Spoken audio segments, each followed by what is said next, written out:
Hey guys, நான் உங்க ஐடியாக்கா நம்ம சேனல்ல 19th வீடியோ உங்களுக்காக உங்களோட சேலரியில இருந்து இந்த இஎஸ்ஐ அப்படிங்கிற ஒரு பர்டிகுலர் அமௌண்ட் டிடெக்ட் பண்றாங்களா, ஏன் டிடெக்ட் பண்றாங்க, அதோட பெனிஃபிட் என்னன்னு வாங்க பார்க்கலாம்.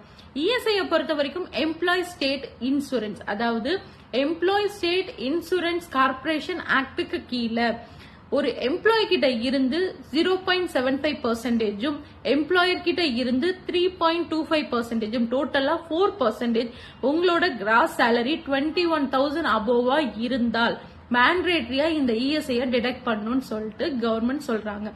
ஏன் அப்படின்னா இது உங்களோட லாஸ் இல்ல, இது ஒன் ஆஃப் த சேவிங் தான். என்ன மாதிரி சேவிங் அப்படின்னா ஹெல்த் ரிலேட்டட் சேஃப் அண்ட் செக்யூரிட்டிக்காக உங்களுக்கும் உங்க ஃபேமிலிக்குமான ஒரு ஹெல்த் இன்சூரன்ஸ் தான் இந்த இஎஸ்ஐ. சோ இதோட பெனிஃபிட்டா வாங்க கண்டிப்பா பார்க்கலாம்.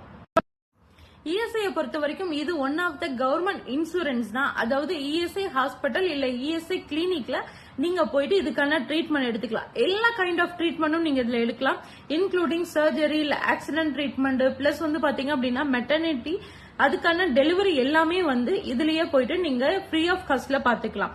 பிளஸ் அது இல்லாம பாத்தீங்க அப்படின்னா உங்களுக்கு ஏதாவது ஸ்பெஷல் ட்ரீட்மெண்ட் பிரைவேட் ஹாஸ்பிட்டல்ல வேணும் அப்படின்னா இந்த இஎஸ்ஐ ஹாஸ்பிட்டல்ல நீங்க ஒரு அப்ரூவல் லெட்டர் வாங்கிட்டு அந்த லெட்டரை கொண்டு போய் பர்டிகுலர் அந்த பிரைவேட்ல எந்த பிரைவேட் ஹாஸ்பிட்டல்ல கவர் ஆகுதோ அங்க கொடுத்தீங்க அப்படின்னா அதே நீங்க இன்சூரன்ஸ் வச்சு இஎஸ்ஐ இன்சூரன்ஸ் வச்சு அங்கேயும் நீங்க கிளைம் பண்ணிக்கலாம். பட் இதுக்கு நீங்க ப்ராப்பர் அப்ரூவல் வாங்கணும் இஎஸ்ஐ ஹாஸ்பிட்டல்ல இருந்து. பட் இதுக்கு எல்லாத்துக்குமே உங்ககிட்ட இஎஸ்ஐ கார்டோ இல்ல இஎஸ்ஐ நம்பரோ இது ரெண்டுல ஏதாவது ஒண்ணு இருக்கணும். அப்பதான் உங்களுக்கு ப்ராப்பர் ட்ரீட்மெண்ட் பார்ப்பாங்க வித் ஃப்ரீ ஆஃப் காஸ்ட்ல.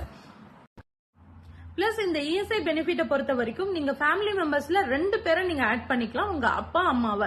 இல்ல நீங்க எக்ஸ்ட்ரா மெம்பர்ஸ் ஆட் பண்ணணும், எதர் நீங்க மேரிடா இருந்தீங்கன்னா உங்க ஒய்ஃப் இல்ல ஹஸ்பண்ட் இல்ல உங்களோட சில்ட்ரன்ஸ் இவங்களை ஆட் பண்ணும் அப்படின்னா நீங்க அதுக்கான பிளான உங்க எம்ப்ளாயர் கிட்ட சொல்லி சூஸ் பண்ற மாதிரி இருக்கும். அதுக்கு எக்ஸ்ட்ரா அமௌண்ட் டிடக்ஷன் பண்ணுவாங்க. ஃபார் எக்ஸாம்பிள் இப்ப 10 லேக் உங்களோட பிளான்ல இருக்கீங்க அப்படின்னா நீங்க 5 மெம்பர்ஸ் ஆட் பண்ணும் போது அட்லீஸ்ட் 20 லேக்ஸ் பிளானுக்கு போவீங்க. அப்படிங்கும் போது அந்த 4%, 5% இல்ல 6% அப் டு எவ்வளவு பெர்சன்டேஜ் நீங்க டிடக்ஷன் பண்ணுமோ அது உங்க எம்ப்ளாயர் கிட்ட சொன்னா இயர்லி பிளான் சேஞ்ச் ஆகும் போது அவங்க அதை அப்கிரேட் பண்ணிக்குவாங்க. சோ இஎஸ்ஐ அப்படிங்கிறது உங்களோட லாஸ் இல்ல 200 300 டிடக்ஷன், இது உங்களுக்கு பெனிஃபிட் தான். Hope this information will be helpful. For more video, please stay connected with me. Happy life.